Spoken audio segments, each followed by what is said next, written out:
কোন ফায়দা? আগে ভালো করে বুঝুন আল্লাহ তাআলা কি উদাহরণটা দিয়েছেন। আসলুহা সাবিতু ওয়া ফারউহা ফিস সামা। কালেমায়ে তাইয়্যিবার উদাহরণ হচ্ছে যেই গাছের শিকড় থাকে মাটির ভিতরে, শাখাগুলো থাকে আসমানে। মুসলিমদের কালেমার শিকড় হচ্ছে কোথায়? জমিনে। তার শাখা কোথায়? আসমানে। কে বলেছেন? কিন্তু ধরতে হবে কয় হাত দিয়ে? কালেমায়ে তাইয়্যিবায় কয় হাত আছে? মুসলিমরা এক হাত দিয়ে ধরে, দুই হাত ধরে না। কেমনে? ভালো করে শুনুন। আল্লাহ তাআলা কালেমায়ে তাইয়্যিবাকে উদাহরণ দিয়েছেন সেই গাছের সঙ্গে যার ডাল আকাশ ছুঁয়েছে। এই কালেমার দুইটা অংশ, দুইটা হাত। এক হাত হচ্ছে লা ইলাহা, আর এক হাত হচ্ছে ইল্লাল্লাহ। দুইটা এক না। লা মানে নেই, ইলাহা মানে কোন মাবুদ। মাবুদ কাকে বলে?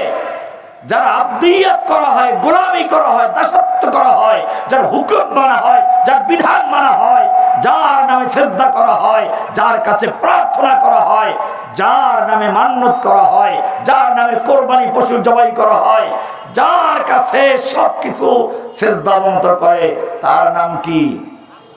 মাবুদ, ইলাহ। আগে তুমি বলছো লা ইলাহা, কোন ইলাহ নেই, সব উৎখাত করে দিয়েছ। একটা পুরাতন বিল্ডিং এ রং করতে গেলে মানুষ প্রথমে পুরাতন রংটাকে ঘষে মেজে ধুয়ে মুছে পরিষ্কার করে এরপরে নতুন রং করে।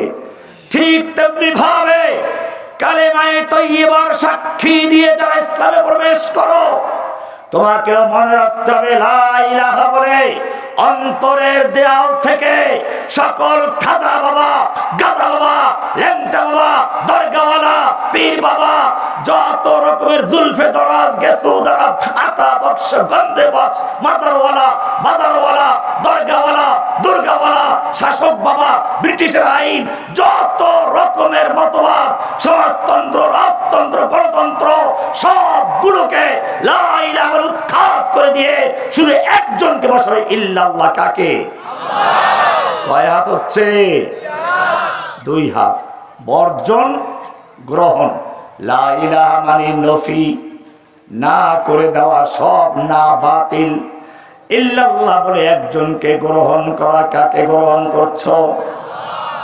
লা ইলাহা মানে তাখলিয়া, খালি করা। ইল্লাল্লাহ মানে তাহলিয়া, পূরণ করা।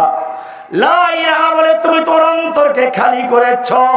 যত ময়লা আবর্জনা, গায়রুল্লাহর যত স্থান আছে, গায়রুল্লাহর যত আবর্জনা ময়লা আছে, সবগুলো পরিষ্কার পরিচ্ছন্ন করে উৎখাত করে তুমি ইল্লাল্লাহ বলে শুধু একজনকে বসাচ্ছ। কাকে? লা ইলাহা মানে হচ্ছে কুফরি করা। এটা আবার কি কইল? একজন মুমিন মানে পাকা কাফের। কি বলছি? ভয় পেয়ে গেছেন? আমি দলিল দিব ইনশাআল্লাহ। ভালো করে বসলে, ভালো করে বসেন, ঈমান পাকা করবেন আজকে। একজন মুমিন মানে একজন পাকা কাফের। কিসের কাফের? তাগুতের কাফের। কিসের কাফের? আল্লাহকে অস্বীকার করে ওরা হয় কাফের। আর কোরআন বলছে একজন মুমিন ফামান ইয়াকফুর বিত্তাগুত, সূরা বাকারা 256 নম্বর আয়াত। আল্লাহ পরিষ্কার বলেছেন ফামান ইয়াকফুর বিত্তাগুত, যেই ব্যক্তি লা ইলাহা বলে সব তাগুতকে কুফর করেছে, কাফের হয়ে গেছে, প্রত্যাখ্যান করেছে, তাগুতের কাফের হয়ে গেছে। মানে সব তাগুতকে প্রত্যাখ্যান করে, সব তাগুতকে বর্জন করে, সব তাগুতকে সমাজ থেকে, রাষ্ট্র থেকে, পরিবার থেকে, সব জায়গাতে উৎখাত করে দিয়ে, ব্যাংকের থেকে, আদালত থেকে কোন তাগুতকে মানবে না সে। সব জায়গাতে উৎখাত করে শুধু একজনকে বসায়, ওয়ায়ুমিন বিল্লাহি। শুধু কাকে বসায়? ফামান ইয়াকফুর বিত্তাগুত, যেই ব্যক্তি লা ইলাহা ইল্লাল্লাহ বলে, লা ইলাহা বলে সমস্ত তাগুতকে কুফর করলো। ফামাইয়াকফুর বিত্তাগুত, যেই ব্যক্তি তাগুতকে কুফর করলো, বর্জন করলো, ওয়ায়ুমিন বিল্লাহি, সূরা বাকারা 256 নম্বর আয়াত, তৃতীয় পারার একেবারে প্রথম পৃষ্ঠা নিচের আয়াতটা ভালো করে পড়বেন। ফামাইয়াকফুর বিত্তাগুত, কুফর পাওয়া গেছে। যে ব্যক্তি তাগুতকে কুফর করলো, তাগুতকে বর্জন করলো, তাগুতকে প্রত্যাখ্যান করলো, তাগুতকে উৎখাত করলো, কোত্থেকে? তাগুতকে উৎখাত করেছে অন্তর থেকে, তাগুতকে উৎখাত করেছে মুসলিমদের সমাজ থেকে, তাগুতকে উৎখাত করেছে ব্যাংকের থেকে, আদালত থেকে, তাগুতকে উৎখাত করেছে সংসদ থেকে, তাগুতকে উৎখাত করেছে মুসলিমদের পুরা দেশের থেকে। ফামাইয়াকফুর বিত্তাগুত, যে ব্যক্তি লা ইলাহা বলে তাগুতকে বর্জন করলো, কুফর করলো, এরপরে এটা এক হাত, এটা হলো কি? এক হাত।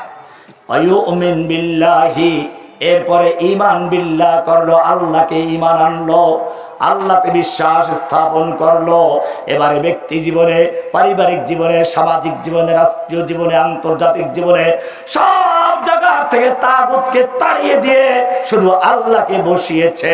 এইভাবে দুই হাত দিয়ে যেই ব্যক্তি দুই হাত মিলালো, ফাকাদ ইসতামসাকা বিল উরওয়াতিল উসকা, আল্লাহ রাব্বুল আলামিন বলছেন ফাকাদ ইসতামসাকা, ভাবে ইস্তেফাল থেকে মাসাকা বলেন নাই, মাসাকা মানে দুর্বল ধরা, ছুটে পড়ে যেতে পারে। আল্লাহ বলছেন ফাকাদ ইসতামসাকা বিল উরওয়াতিল উসকা, সেই ব্যক্তি দুই হাতে ধারণ করলো, শক্তভাবে ধরলো। কি ধরলো? দুর্বল ডাল।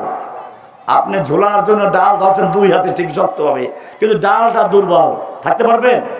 ডাল ভেঙ্গে পড়ে যাবে।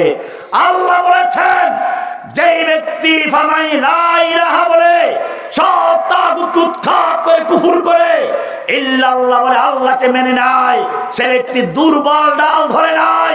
ফাকাদ ইসতামসাকা বিল উরওয়াতিল উসকা, সে সাত আসমান ভেদ করে, লৌহ কলম ছেদ করে আল্লাহর আরশে গিয়ে দুই হাতে ধরেছে। লান ফিসামা লাহা, এবারে দুনিয়ার কোন সাইলাব, দুনিয়ার কোন প্লাবন, দুনিয়ার কোন তুফান তাকে বিচ্ছিন্ন করতে পারে না, তার ধর ভাসিয়ে দিতে পারে না, তার ক্ষতি করতে পারে না, তাকে খড়কুটে বানাতে পারে না, কচুরি পানা বানাতে পারে না, ময়লা আবর্জনা বানাতে পারে না, ফেনার মতো ভাসাতে পারে না। লান ফিসামা লাহা, তাকে কেউ বিচ্ছিন্ন করতে পারবে না, কারণ সে আল্লাহর উপর ঈমান রেখেছে। যালিকা বিআন্নাল্লাহা মাওলাল্লাযীনা আমানু, এবারে দুনিয়ার সাইলাব যত বড় তুফান আসুক না কেন, সেটা ইন্ডিয়ার পারমাণবিক তুফান হোক না কেন, ট্যাঙ্কের বহর আসুক না কেন, আমেরিকার বহর আসুক না কেন, রাশিয়ার বহর আসুক না কেন, আল্লাহ বলছেন ওদের সব আছে, মুমিনদের মাওলা আছে। যালিকা বিআন্নাল্লাহা মাওলাল্লাযীনা আমানু, জেনে রাখো মুমিনদের মাওলা আছেন। মুমিনদের মাওলা কে? ওয়া আন্নাল কাফিরিনা লা মাওলা লাহুম, আল্লাহ বলেন কাফেরদের কোনো মাওলা নাই। কাফেরদের মূর্তি আছে, কাফেরদের ট্যাঙ্কের বহর আছে, অস্ত্রবল আছে, জনবল আছে, অর্থবল আছে, কিন্তু ওদের মাওলা নেই। মুমিনদের মাওলা আছে। মুমিনদের মাওলা কে? আল্লাহ। যালিকা বিআন্নাল্লাহা মাওলাল্লাযীনা আমানু ওয়া আন্নাল কাফিরিনা লা মাওলা লাহুম। এই লা ইলাহা ইল্লাল্লাহর কয়টা হল অংশ? এইটাকে বুঝে শুনে সাক্ষ্য দিতে হবে। এই মুসলমান, ভালো করে চিন্তা করে বোঝার চেষ্টা করো। এই কালেমার সাক্ষ্য না দিলে আযান হয় না। আশহাদু আল্লা ইলাহা, এই কালেমার সাক্ষ্য না দিলে কামত হয় না। এই কালেমার সাক্ষ্য না দিলে তোমার খুতবা হয় না। এই কালেমার সাক্ষ্য সম্পর্কে এবারে আল্লাহ তোমাকে প্রশ্ন করেছেন, পরীক্ষা নিচ্ছেন। কে পরীক্ষা করছেন? কুল আইয়ু শাইইন আকবারু শাহাদা, বলো তো সবচেয়ে বড় সাক্ষ্য কোনটি? কে প্রশ্ন করেছেন? বলো আইয়ু শাইইন আকবারু শাহাদা, সবচেয়ে বড় সাক্ষ্য কোনটি? আল্লাহ নিজে উত্তর দিয়েছেন লা ইলাহা। এবারে আল্লাহ বলছেন জানো কোন সাক্ষ্য এমন যেটা আল্লাহ নিজেও সাক্ষ্য দিয়েছেন? কে দিয়েছেন? শাহিদাল্লাহু আন্নাহু লা ইলাহা ইল্লা হুয়া ওয়াল মালাইকাতু ওয়া উলুল ইলমি কাইমান বিল কিসত লা ইলাহা ইল্লা হু। কে সাক্ষ্য দিয়েছেন? আল্লাহ রাব্বুল আলামিন পরিষ্কার বলছেন শাহিদাল্লাহু, আল্লাহ নিজে সাক্ষী দিয়েছেন। কিসের সাক্ষ্য দিলেন? শাহিদাল্লাহু আন্নাহু লা ইলাহা ইল্লা হু। সূরা আল ইমরান 3 নম্বর সূরা 18 নম্বর আয়াত। এখানে পরিষ্কার বলা আছে শাহিদ বিশ্বাসী হও, তার নাম কি? কোরআন পরিষ্কার বলছে সূরা আল ইমরানের 26 নম্বর আয়াত, কুলিল্লাহুম্মা মালিকাল মুলক, হে নবী আপনি বিশ্ববাসীকে জানিয়ে দিন আল্লাহুম্মা মালিকাল মুলক, হে আল্লাহ তুমি সমস্ত ক্ষমতার মালিক। সমস্ত ক্ষমতার মালিক কে? লা ইলাহা মানে সমস্ত ক্ষমতার মালিক আল্লাহ। এবারে তোমার কোরআনের 3 নম্বর সূরার ধারা 3, এই 3 নম্বর সূরার 26 নম্বর আয়াতে তো বলা হলো সমস্ত ক্ষমতার মালিক কে। কিন্তু তোমার দেশে একটা সংবিধান আছে, বাংলাদেশ সংবিধান। আল্লাহর কোরআনের পরিবর্তে যে সংবিধান রচিত হয়েছে, ওই সংবিধানের ধারা 7 অনুচ্ছেদ ক পরিষ্কার লেখা আছে প্রজাতন্ত্রের সকল ক্ষমতার মালিক জনগণ। ও মুসলমান, আমি তোমাদের জিজ্ঞাসা করতে চাই যে লা ইলাহা ইল্লাল্লাহ বলে কোরআনকে বিশ্বাস করে ইসলাম কবুল করেছে, যে ব্যক্তি কোরআনের সূরা আল ইমরানের 26 নম্বর আয়াত মেনে নিয়েছে, সেই ব্যক্তি কখনো বিশ্বাস করতে পারে জনগণ ক্ষমতার মালিক, জনগণ সব ক্ষমতার মালিক, সকল ক্ষমতার উৎস। সকল ক্ষমতার উৎস কে? কে বলেছেন? কোথায় বলেছেন? সূরা আল ইমরানের 26 নম্বর আয়াত ভালো করে মুখস্থ করো, আরো শোনো। এবারে আল্লাহ বলছেন তুতিল মুলকা মান তাশাউ, সব ক্ষমতার মালিক যেহেতু আল্লাহ, এবারে তিনি যাকে ইচ্ছা করেন তাকে ক্ষমতা দান করেন। ক্ষমতা দেওয়ার মালিকও কে? আল্লাহ। এবারে বলছেন ওয়াতানজিউল মুলকা মিম্মান তাশাউ, তুমি যার থেকে ইচ্ছা ক্ষমতা ছিনিয়ে নাও। ক্ষমতা ছিনিয়ে নেওয়ার মালিকও কে? আল্লাহ। বিশ্বাস হয় নাকি? দূর অতীতে যাওয়া দরকার নেই, নিকট অতীতে যান। একজনে মুরগির রান রোস্ট করে, আস্ত খাসি ভুনা করে, গরুর রান ভুনা করে, পোলাও মুরগি কত বুফে আইটেমের খাবার তৈরি করে সাজিয়ে রেখেছে, বস্তায় বস্তায় টাকা তৈরি করে রেখেছে। পুলিশ অফিসারদেরকে কায়দা মতো খাওয়াবে, আর ছাত্র জনতার বুকটাকে ঝাঁঝরা করে দেওয়ার হুকুম দিবে।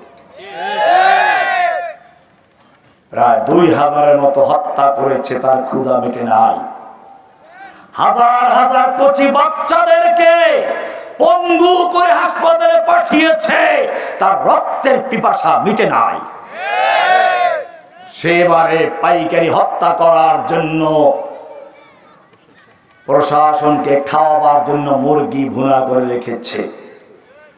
আল্লাহ রাব্বুল আলামিন দেখিয়ে দিলেন তুমি তোমার ক্ষমতা পাকাভুক্ত করার জন্য, ক্ষমতায় টিকে থাকার জন্য গুলি চালাবার প্রস্তুতি নিচ্ছ, তোমার ক্ষমতা ছিনিয়ে নেওয়ার মালিকও কেউ আছে।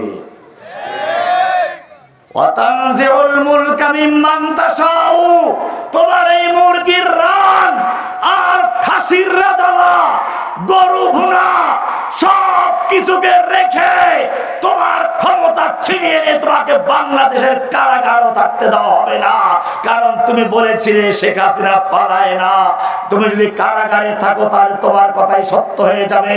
তোমাকে মিথ্যা প্রমাণ করার জন্য বাংলার জমিনের কারাগার তোমাকে জায়গা দিবে না। তোমাকে 3 লাখ দিয়ে বাংলাদেশের বর্ডার পার হয়ে দিল্লিতে গিয়ে তোমার অবৈধ স্বামীর কাছে আশ্রয় নিতে হবে।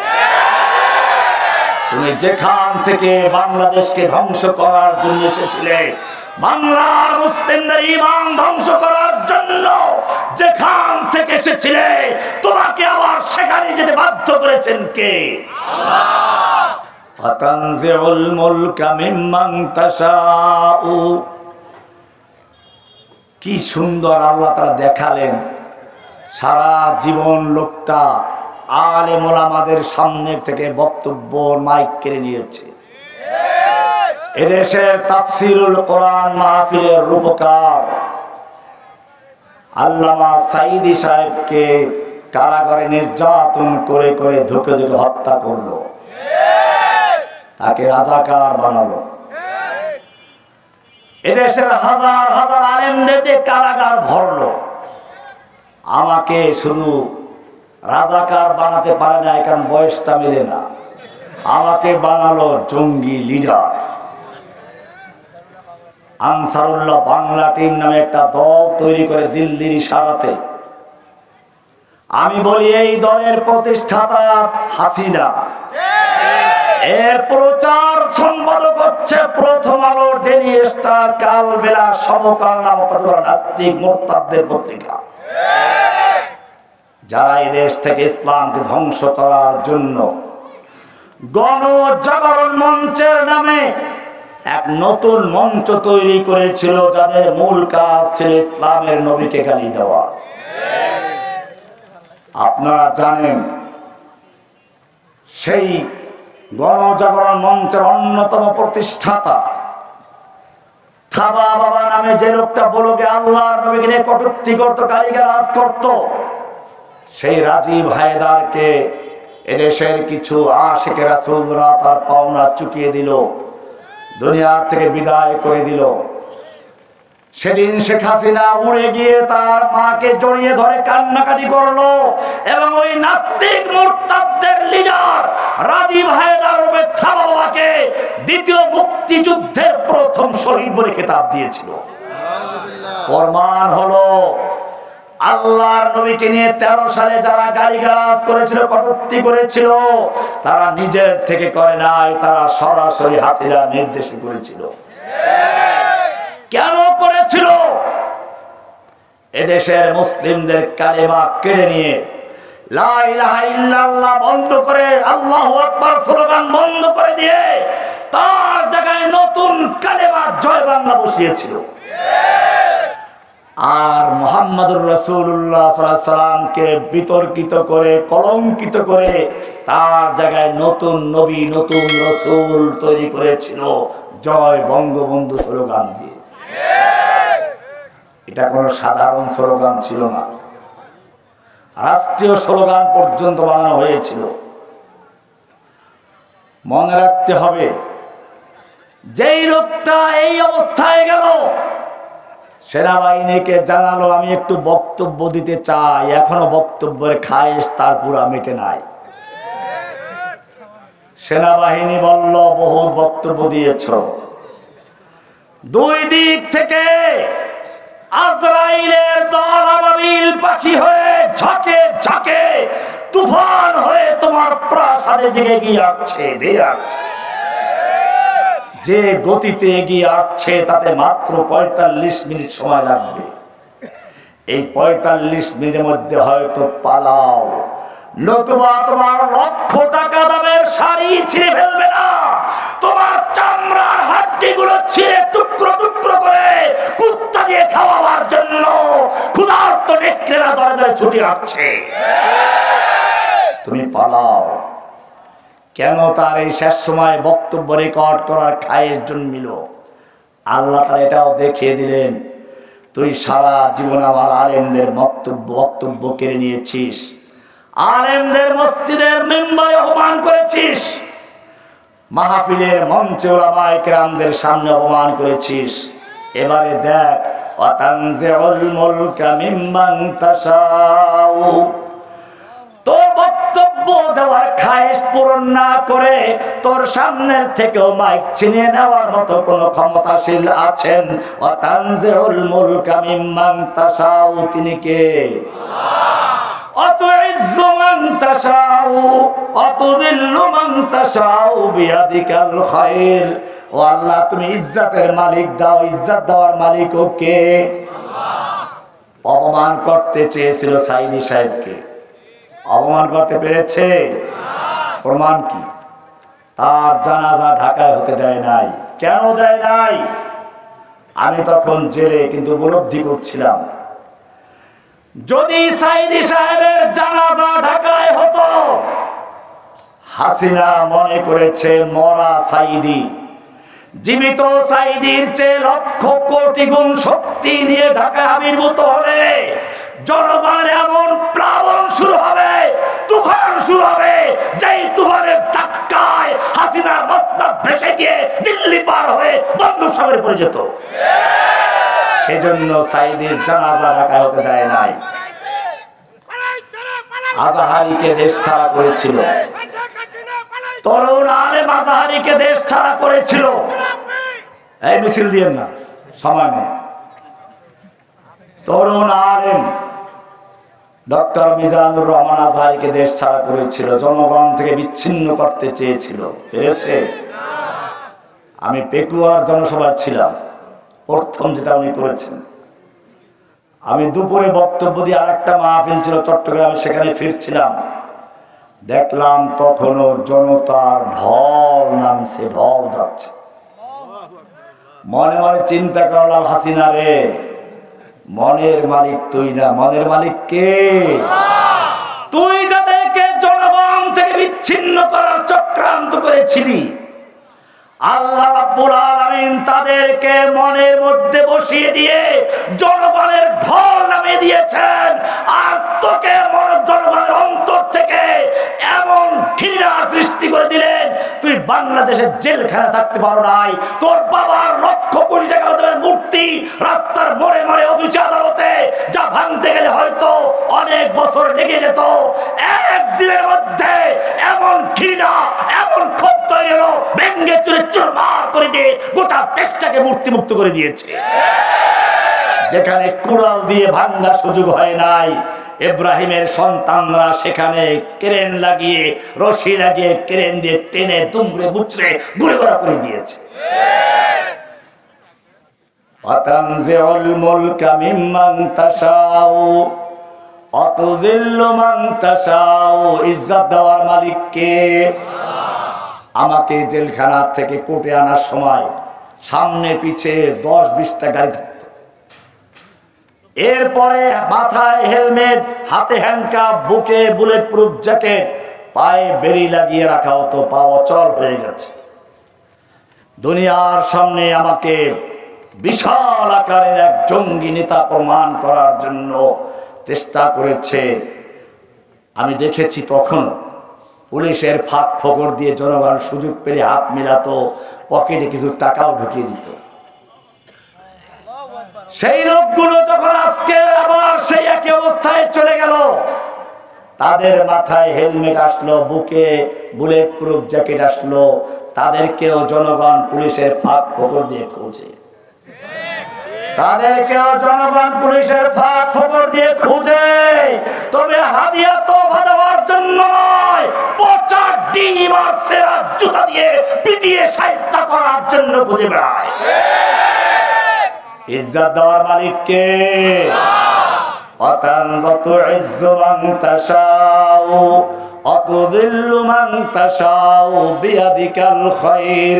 সমস্ত ক্ষমতার মালিক কে? ও মুসলমান, লা ইলাহা বিশ্বাস করলে প্রথম তোমার কাজ হলো এই কথা বিশ্বাস করা, সমস্ত ক্ষমতার মালিক কে?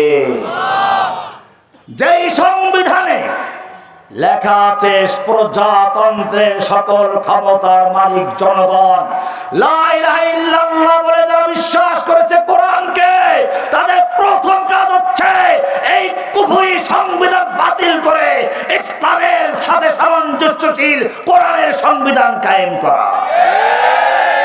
2 নাম্বার, লা ইলাহা মানে হচ্ছে লা ইলাহা, কারো কোনো আইন মানি না, বিধান মানি না। লা ইলাহা, কারো কোনো আইন চলবে না, বিধান চলবে না। ইল্লাল্লাহ বলে আইন চলবে কার? আল্লাহর দেওয়া একটা আইনের কিতাব আছে, তার নাম কি? দলিল কি কোরআন থেকে নেন। আদম আলাইহিস সালাম যখন জান্নাত থেকে দুনিয়ায় আসতে বাধ্য হলেন, সঙ্গে তার স্ত্রীও আছে, আরো একটা লোকও আছে, শয়তান। কে আছে? আদম চিন্তায় পড়ে গেলেন। ভালো করে শুনুন, যেই শয়তান আমাকে ধোঁকা দিল, আমাকে নিষিদ্ধ ফল খাওয়ালো, সেই শয়তান আবার দুনিয়ায় যাচ্ছে আমার সন্তানদের তো ধোঁকা দিয়ে সব গোমরা বানাবে। আরো দুশ্চিন্তার কারণ হলো, আমার সন্তানের বয়স হবে 60, 70, 100 বছর, আর ওর বয়স হবে কিয়ামত পর্যন্ত। আমার সন্তানরা যখন শয়তানের শয়তানি, ইবলিসের ইবলিসি কিছুটা বুঝে উঠবে, অভিজ্ঞতা অর্জন হবে, সে সময় সে বুড়ো হয়ে মারা যাওয়ার কাছাকাছি চলে যাবে, মরবে। অপরদিকে শয়তান এক একজনকে এক এক কৌশলে যারা যেভাবে পেয়েছে সব অভিজ্ঞতাগুলো জমা করে কিয়ামত পর্যন্ত আমাদের সন্তানদের গোমরা করতেই থাকবে। চিন্তার বিষয়। আল্লাহ রাব্বুল আলামিন আদমের চিন্তার কারণটা বুঝতে পেরেছেন। আল্লাহ তাআলা আদমকে বললেন, সেটা কোরআনের সূরা বাকারার 38 নম্বর আয়াতে বলা আছে, কুলনা হাবিতু মিনহা জামিআ। ও আদম, তুমি তোমার স্ত্রী এবং ভবিষ্যৎ অনাগত ভবিষ্যৎ সন্তান সহ নেমে যাও। ফাইম্মা ইয়াতিয়ান্নাকুম মিন্নি হুদান, আমি তোমাদেরকে এমনিতেই ছেড়ে দিব না, শয়তানের ফুটবল বানাতে তোমাদেরকে দিব না। শয়তান যে যথার্থভাবে তোমাদের ব্যবহার করবে সেই সুযোগ তোমাকে দিব না, শয়তানকে দিব না। ফাইম্মা ইয়াতিয়ান্নাকুম মিন্নি হুদান, আমার পক্ষ থেকে আমি তোমাদেরকে হুদান দান করব। হুদা, রোড ম্যাপ দান করব, গুগল ম্যাপ। আমরা যখন আসতেছিলাম গাড়িতে, আমার ভাতিজা ছিল সাথে, ইঞ্জিনিয়ার, গুগল ম্যাপ দেখে দেখে আগাচ্ছিল। আল্লাহ রাব্বুল আলামিন আমাদেরকে দুনিয়ায় পাঠানোর সময় বলছেন, আমি তোমাদেরকে একটা রোড ম্যাপ দিব, গাইড বুক দিব, সংবিধান দিব, নীতিমালা দিব। ফামান তাবিআ হুদায়া, আমার সেই গাইড বুক মেনে, আমার রোড ম্যাপ মেনে যারা চলবে, যেই দেশ, যেই সংসদ, যেই আদালত, যেই ব্যাংক এটা বাস্তবায়ন করবে, ফালা খাউফুন আলাইহিম ওয়ালা হুম ইয়াহজানুন, তাদের কোনো ভয় নেই, তাদের কোনো চিন্তা নেই, ভয় নেই। তার দুশমনদের কত অস্ত্র আছে, কত অর্থ আছে, কত জনবল আছে, ওয়ালা হুম ইয়াহজানুন, তাদের ভবিষ্যতে কোনো চিন্তাও নেই, কারণ তাদের মাওলা কে? আল্লাহ। আল্লাহ রাব্বুল আলামিন যে অঙ্গীকার করেছিলেন, একটা রোড ম্যাপ দিবেন, হেদায়েতনামা দিবেন, একটা সংবিধান দিবেন। ও মুসলমান, সেই সংবিধানের নাম হচ্ছে আল কোরআন। সে কারণেই কোরআনের শুরুতে আল্লাহ বলেছেন, যালিকাল কিতাবু লা রাইবা ফীহি হুদাল লিল মুত্তাকিন।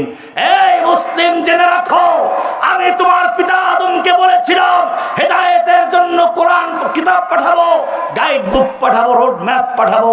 জেনে রাখো, এই হচ্ছে সেই রোড ম্যাপ, এটাকে তোমাকে বাস্তবায়ন করতে হবে। এবারে মুসলিম কি করলো? আল্লাহ আক্ষেপ করে বলছেন, সূরা নিসা 60 নম্বর আয়াত, আল্লাহ বলছেন, আলাম তারা ইলাল্লাযীনা ইয়াজউমুনা আন্নাহুম আমানু বিমা উনজিলা ইলাইকা ওয়া মা উনজিলা মিন। ওই বাংলাদেশের মুসলমান যারা দাবি করে, ইয়াজউমুনা, যারা দাবি করে, আন্নাহুম আমানু বিমা উনজিলা ইলাইকা ওয়া মা উনজিলা মিন ক্বাবলিক, আপনার প্রতি যেই কিতাব নাজিল হয়েছে এই কিতাব বিশ্বাস করে, আমা উনজিলা মিন ক্বাবলিকা, আপনার পূর্বে যত কিতাব নাজিল হয়েছে সব কিতাব বিশ্বাস করে। কোরআনের সূরা নিসা 60 নম্বর আয়াত, এখানে পরিষ্কার বলা আছে, আলাম তারা ইলাল্লাযীনা ইয়াজউমুনা আন্নাহুম আমানু বিমা উনজিলা ইলাইকা ওয়া মা উনজিলা মিন ক্বাবলিক। আপনি কি দেখেননি ওই সমস্ত লোকদেরকে যারা দাবি করে তারা ঈমান এনেছে আপনার প্রতি নাযিলকৃত কিতাব কোরআনের উপরে, ঈমান এনেছে আপনার পূর্বের সমস্ত কিতাবের উপরে, কিন্তু যখন তাদেরকে বলা হয় যদি সত্যি ঈমান এনে থাকো আদালতে ব্রিটিশের আইন কেন চলে, কোরআনের আইন বানাও। সংসদে তোমাকে আইন তৈরি করতে হচ্ছে কেন, কোরআনের আইন গেল কোথায়? তখন তারা করে কি, আল্লাহ বলছেন ইউরিদুনা আইয়াতাহাকামু ইলা তাগুত, ওরা আল্লাহর নাযিলকৃত বিধানকে বাদ দিয়ে মানুষের তৈরি করা তাগুতের বিচারের কাছে বিচার ফয়সালা নিয়ে যায়, মানব রচিত আইনের কাছে বিচার ফয়সালা নিয়ে যায়, ব্রিটিশের তৈরি করা আইন দিয়ে দেশ চালায়, শাসন করে, আদালত চালায়। অকাদ উমিরু আইয়াকফুরু বিহি, অথচ তাদেরকে বলা হয়েছিল লা ইলাহা বলে সব তাগুতকে কুফর করো, বর্জন করো, প্রত্যাখ্যান করো, বাতিল করো, বাতিল করে দাও, লা ইলাহা বলে সব বাতিল করো। অকাদ উমিরু আইয়াকফুরু বিহি ওয়ায়ুরিদু শাইতানু আইয়ুদিল্লাহুম দালালাম বাঈদা। এরপরে আল্লাহ এখানেই ক্ষান্ত করেন নাই, এরপরে সূরা নিসা পরের আয়াতটা 61 নম্বরে বলছেন ওয়াইদা কিলা লাহুম তাআলাউ ইলা মা আনজালাল্লাহু ওয়া ইলার রাসূল, যখন এই লোকগুলোকে বলা হয় তুমি তো বিশ্বাস করো কোরআনকে, আসো এই কোরআন দিয়ে দেশ শাসন করি, কোরআন দিয়ে আদালত চালাই, ব্যাংক চালাই, কোরআন দিয়ে সংসদ চালাই, তখন তারা দেখবেন রাআইতাল মুনাফিকিনা ইয়াসুদ্দুনা আনকা সুদুদা, ওই মুনাফিকরা আস্তে মাথা নত করে ঘাড় ফিরে চলে যায় আর মনে মনে ভাবে এই যুগে কোরআনের আইন চলবে না। আল্লাহ পরিষ্কার বলেছে রাআইতাল মুনাফিকিনা, আপনি এই মুনাফিকদেরকে দেখবেন, বোঝা গেল কোরআন নাজিল হয়েছে মানুষের সংবিধান আকারে, এটাকে যারা মেনে নেওয়ার দাবি করে কোরআনের বিচার ফয়সালা মানে না, অমুসলিম চিৎকার মেরে বলো কোরআন তাদেরকে কোন নামে আখ্যায়িত করেছে? এখানে মুনাফিকের পরে আরো দেখাবো সূরা মায়দা এর 40, 44, 45, 47 নম্বরে বলছেন আমাল্লাম ইয়াহকুম বিমা আনজালাল্লাহু ফাউলাইকা হুমুল কাফিরুন, যারা আল্লাহর নাযিলকৃত আইন বিচার দিয়ে বিধান দিয়ে বিচার ফয়সালা করে না তারাই কাফের, তারাই জালেম, তারাই ফাসিক। কে বলেছেন? এইবারে আল্লাহ আরো কসম করে দিল বলে বলছেন ফালা ওয়া রাব্বিকা লা ইউমিনুন। ওলামায়ে কেরামদের ভালো করে খেয়াল করা উচিত, আয়াত কোরআনের আয়াত, রহমানি নিজে আরবি তৈরি করে বলছে না, কোরআন খুলে খুলে দেখাচ্ছে। সূরা নিসার এবারে 65 নম্বর আয়াতটা ভালো করে দেখো, আল্লাহ বলছেন ফালা ওয়া রাব্বিকা লা ইউমিনুন, ফালা ওয়া রাব্বিকা, না আপনার রবের কসম ওরা মুমিন নয়। ফালা ওয়া রাব্বিকা, ওরা যতই দাবি করুক না কেন তোমার রব কসম করে বলছেন, আল্লাহ কসম করে বলছেন ফালা ওয়া রাব্বিকা লা ইউমিনুনা হাত্তা ইউহাক্কিমুকা ফীমা শাজারা বাইনাহুম, যতক্ষণ পর্যন্ত তাদের মামলা মোকদ্দমার ক্ষেত্রে, বিচার ফয়সালার ক্ষেত্রে তাগুতের আইন বাদ দিয়ে তোমার কাছে বিচার ফয়সালার জন্য না আসবে, কোরআনের কাছে না আসবে, হাদিসের কাছে না আসবে, সুম্মা লা ইয়াজিদু ফি আনফুসিহিম হারাজাম মিম্মা কাদাইতা, অতঃপর তুমি কোরআন সুন্নাহয় যে বিচার দিয়েছো এই ব্যাপারে তাদের মনের মধ্যে কোনো সংশয়, দ্বিধা, দ্বন্দ্ব, সংশয় আর খুঁতখুঁতে থাকতে পারবে না। ওয়ায়ুসাল্লিমু তাসলিমা, সম্পূর্ণরূপে মেনে নিবে। এইটা না করা পর্যন্ত ফালা ওয়া রাব্বিকা লা ইউমিনুন, ওরা মুমিন হতে পারে না। কে বলেছেন? ও মুসলিম, তুমি যদি সত্যিকার মুমিন হয়ে থাকো, লা ইলাহা বলে সব আইন বাতিল করে, সকল বিধান বাতিল করে এক আল্লাহর বিধান মেনে নিয়েছো। কার বিধান?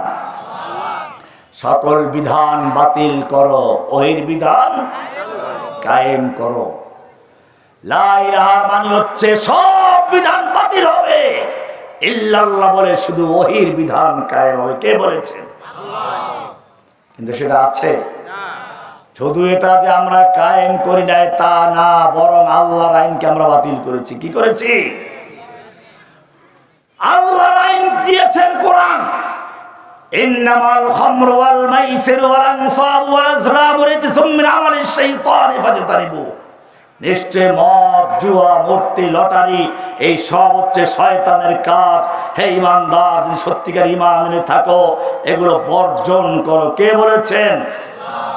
এটা সূরা মায়দা 5 নম্বর সূরা 90 নম্বর আয়াত আল্লাহ বলছেন, ইন্না ইয়া আইয়ুহাল্লাযীনা আমানু, হে ঈমানদারগণ, ইন্নামাল খামরু ওয়াল মাইসিরু ওয়াল আনসাবু ওয়াল আজলামু রিজসুম মিন আমালিশ শাইতানি ফাজতানিবু। নিশ্চয় মদ, জুয়া, মূর্তি, লটারি এই সবগুলো শয়তানের নাপাক কাজ। কার কাজ? শয়তানের কাজ, অর্থাৎ নাপাক কাজ। রিজসুম মিন আমালিশ শাইতান ফাজতানিবুহু। যারা ঈমানের দাবি করো তোমরা এগুলো বর্জন করো। কে বলেছেন? আল্লাহ রাব্বুল আলামিন সুস্পষ্টভাবে মদ হারাম করেছেন। শুধু হারাম করেছেন তা না, পরে কারণ উল্লেখ করেছেন। কোরআন বলছে, ইন্নামা ইউরিদুশ শাইতানু আইয়ুকিআ বাইনাকুমুল আদাওয়াতা ওয়াল বাগদাআ ফিল খামরি ওয়াল মাইসির। আল্লাহ তাআলা বলছেন, শয়তান এই মদ এবং জুয়ার মাধ্যমে তোমাদের পরস্পরের শত্রুতা সৃষ্টি করতে চায়, ঘৃণা তৈরি করতে চায়। ওয়ায়াসুদ্দাকুম আন যিকরিল্লাহি ওয়া আনিস সালাহ, তোমাদেরকে আল্লাহর জিকিরের থেকে এবং সালাতের থেকে বিরত রাখার জন্য শয়তান তোমাদের সমাজে মদ এবং জুয়ার প্রচলন ঘটিয়েছে, বাবা ঢুকিয়েছে, আরো জানি কি কি ঢুকিয়েছে না সব। হাদিসে এটাও আছে, কিয়ামতের আগে মদ পান করবে বিভিন্ন নাম দিয়ে, অন্য নাম দিয়ে। সেগুলো এখন আছে কিনা? সীসা, বাবা, আরো জানি কি কি বলে, কত যে কাহিনী আছে। আমি জিজ্ঞেস করতে চাই, মদ হারাম করেছেন কে? সূরা মায়দার 90 নম্বর আয়াত। আমাদের দেশে লাইসেন্স দেওয়া আছে কিনা? মদের দোকানের লাইসেন্স দেওয়া আছে, মদ খোরদের লাইসেন্স দেওয়া আছে। আমি জিজ্ঞেস করতে চাই, আল্লাহ যে মদকে হারাম করেছেন, এই মদকে যারা লাইসেন্স দিয়ে বৈধ করে দিল, অমুসলমান চিৎকার মেরে বলো তারা মুসলমান না কাফের? কোরআন পরিষ্কার বলছে, আল্লাহু ইয়াহকুমু লা মুআক্কিবা লিহুকমিহি। খবরদার, আল্লাহ বিধান দিয়েছেন, আল্লাহর বিধানকে মুআক্কিব, পশ্চাতে ফেলে দেওয়া, পিছনে ফেলে দেওয়া, পরিবর্তন করার ক্ষমতা কারণে। কে বলেছে? মুসলমান, সুদ ইসলামে হালাল না হারাম? তোমাকে আমি কোরআন খুলে দেখাচ্ছি। সূরা বাকারা 275 নম্বর আয়াত থেকে পড়ো, কি সুন্দর করে আল্লাহ বলছেন, ওয়া আহাল্লাল্লাহুল বাই'a ওয়া হাররামার রিবা। আল্লাহ ব্যবসাকে হালাল করেছেন, সুদকে করেছেন হারাম। সুদ করেছেন। শুধু এ পর্যন্ত বলে ক্ষান্ত করার একটা কথা ছিল। এবারে সামনের আয়াতটা দেখেন কি সুন্দর করে আল্লাহ বলছেন, ইয়া আইয়ুহাল্লাযীনা আমানু, ও হে ঈমানদারগণ, যারা কোরআনকে বিশ্বাস করেছো। সূরা বাকারা 278 নম্বর আয়াতে বলছেন, ইয়া আইয়ুহাল্লাযীনা আমানুত্তাকুল্লাহ, হে ঈমানদারগণ, যারা কোরআনকে বিশ্বাস করেছো, লা ইলাহা ইল্লাল্লাহ বলে কোরআনকে সংবিধান মেনে নিয়েছো, আল্লাহকে ভয় করো।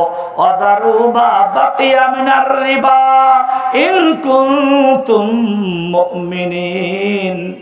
তোমরা তোমাদের যত পাওনা সুদ আছে, বকেয়া সুদ আছে, সবগুলো বর্জন করো যদি সত্যিকার মুমিন হয়ে থাকো।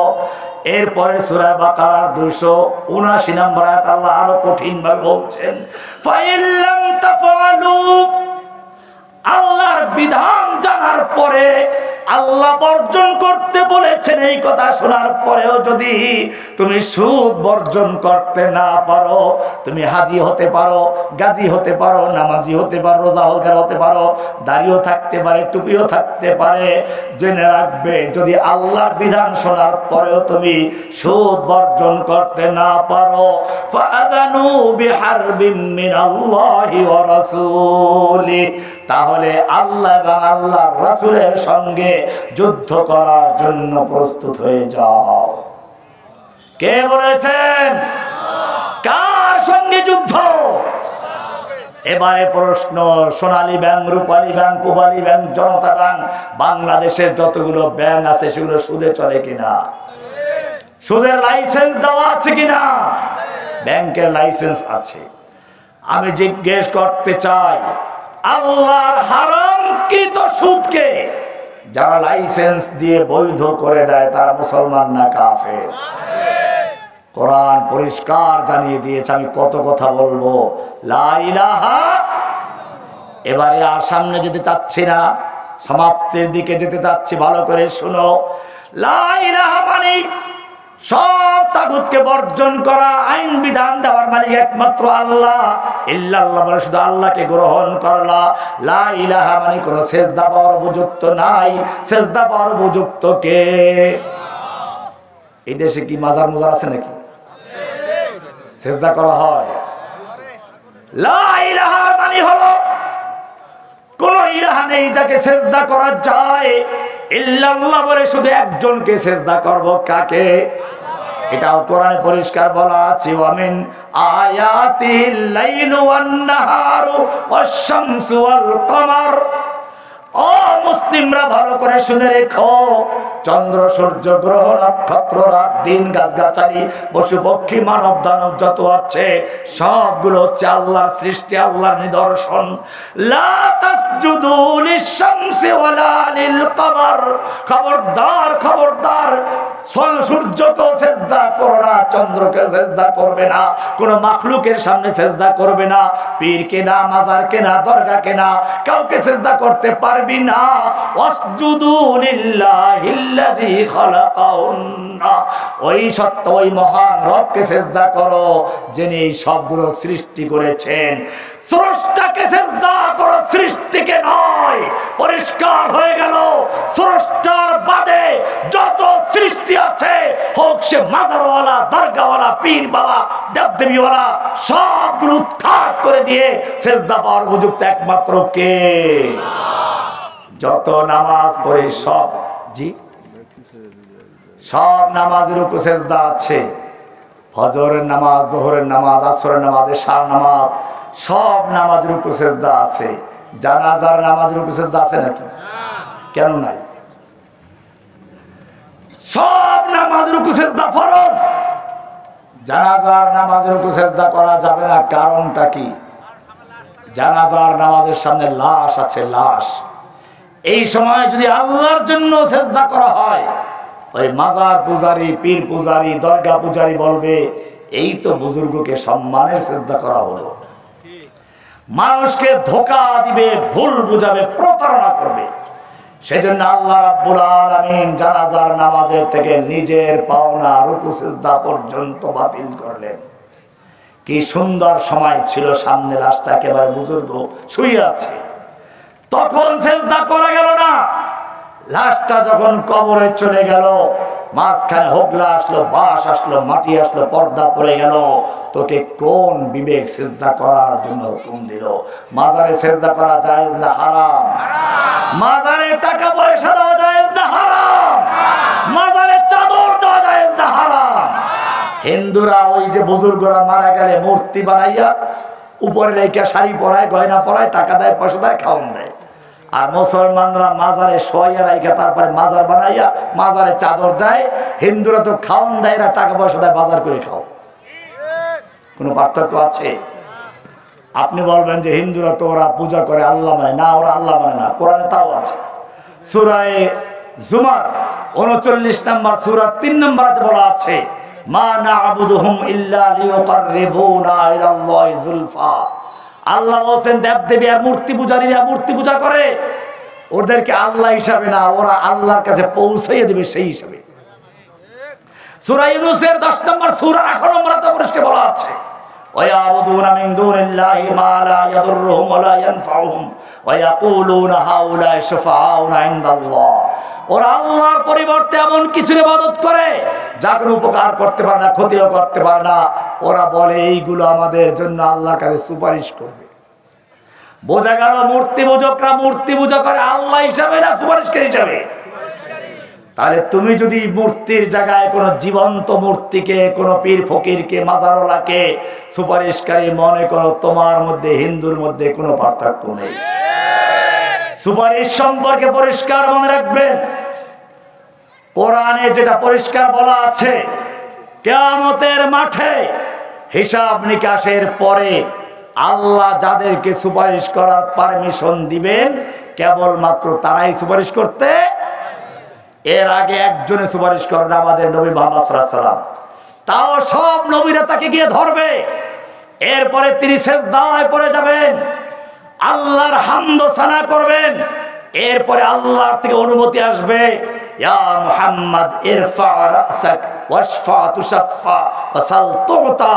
এবারে মাথা উঠাও, সুপারিশ করো, তোমার সুপারিশ গৃহীত হবে। এরপরে আল্লাহ নবী সুপারিশ করবেন। বোঝা গেল সুপারিশ আছে, তবে দুনিয়ায় না, আখিরাতে অনুমতি পাওয়ার পরে। এই কারণে আয়াতুল কুরসিতে পরিষ্কার আকীদার বিষয়, ভালো করে শুনে রেখো। আল্লাহ চ্যালেঞ্জ করে বলেছে, ধিক্কার দিচ্ছেন, মান জাল্লাযী, কে সে যে সুপারিশ করার ঠিকাদার নিচ্ছে দুনিয়াতে বসে। মান জাল্লাযী ইয়াশফাউ ইনদাহু ইল্লা বিইজনি, আল্লাহর অনুমতি ছাড়া সুপারিশ করবে এমন ব্যক্তিটা কে? প্রশ্ন করেছেন কে? বোঝা গেল আল্লাহর অনুমতি কেউ সুপারিশ করতে পারবে না। আকীদার বিষয় বলতে গেলে অনেক সময় লাগবে। আপনাদেরও ক্লান্তি এসে গেছে, আমারও ক্লান্তি এসে গেছে। একের পর এক প্রোগ্রাম করে আসতেছি। দুপুরে করলাম কোন জায়গায় যেন, জীবননগরে। এরপরে মাগরিব পরে করলাম আরেক জায়গায়, কোন জায়গায় যেন। সেখান থেকে খাবার সময় হয় না, চলে আসছি এখানে। আপনাদের শুধুমাত্র একটা জায়গায় বলছি, কোনটা? লা ইলাহা। এইবারে সর্বশেষ আয়াত। লা ইলাহা মানে এক হাত দিয়ে ধরা না, লা ইলাহার এক হাত, ইল্লাল্লাহর আরেক হাত। দুই হাত যে ব্যক্তি শক্তভাবে ধরে লা ইলাহা ইল্লাল্লাহ ফাকাদ ইসতামসাকা বিল উরওয়াতিল উসকা লা ইনফিসামা লাহা। কিন্তু যদি লা ইলাহায় গন্ডগোল থাকে, ইল্লাল্লাহ মানো আল্লাহর পরিমাণ আছে। এবারে কোরআনে আরেকটা আয়াত শুনে রেখো, আল্লাহ বলেন ওই হাত ছিঁড়ে গেছে। ওয়ামান ইউশরিক বিল্লাহি ফাকান্নামা খাররা মিনাস সামা। পক্ষান্তরে যেই ব্যক্তি লা ইলাহা বলে সকল তাগুতকে বর্জন করে নাই, আল্লাহকেও মানে তাগুতকেও মানে, শিরিক করলো। মসজিদের আল্লাহ একজন, আদালতের আল্লাহ ব্রিটিশরা আরেকজন। মসজিদের আল্লাহ একজন, আর দেশের আদালতের বিচারকের ফয়সালা করার জন্য এমপিদেরকে আরেক আল্লাহ বানিয়ে দিল। আল্লাহ তাআলা বলছেন, ওয়ামাই ইউশরিক বিল্লাহি, যেই ব্যক্তি আল্লাহর সঙ্গে শিরিক করলো, লা ইলাহা তার ভেঙে গেছে, দুই হাতের এক হাত ছুটে গেছে। ফাকান্নামা খাররা মিনাস সামা। তুই এখনো আরো ধরে থাকবি, বা ছিটকে পড়ে গেছে। খাররা কোরআনে আয়াত, রহমানের আয়াত তৈরি করা না। ফাকান্নামা খাররা মিনাস সামা, আসমান থেকে তার হাত ছিটে গেছে, ছিটকে পড়ে গেছে। এরপরে কি হবে? ছিটকে পড়ে কোথায় গেছে? আল্লাহ তাও বলেছেন, ফাতাখতাফু তাইরু, তাকে পাখি ছো মেরে নিয়ে গেছে। কোন পাখি? চিল না, বাস পাখি, মাছরাঙ্গা। তোমাকে মাছরাঙ্গা নিতে চিল নিতে পারবে না। এই মা পাখি কোন পাখি ভালো করে বুঝো। এই পাখি হচ্ছে বিশ্বে এক এক সময় এক এক মতবাদ মাথা চারা দিয়ে উঠে। সেই ছয় লাভে সব এক সময় আসলো সমাজতন্ত্র, এই ছয় লাভে একদল ভেসে গেল গণতন্ত্র, রাজতন্ত্র, হাবিজুবি আসে এক একটা সময় এক একটা। মুসলমান নিজেদের পরিচয় ভুলে গিয়ে এক একটার সঙ্গে ভেসে যায়।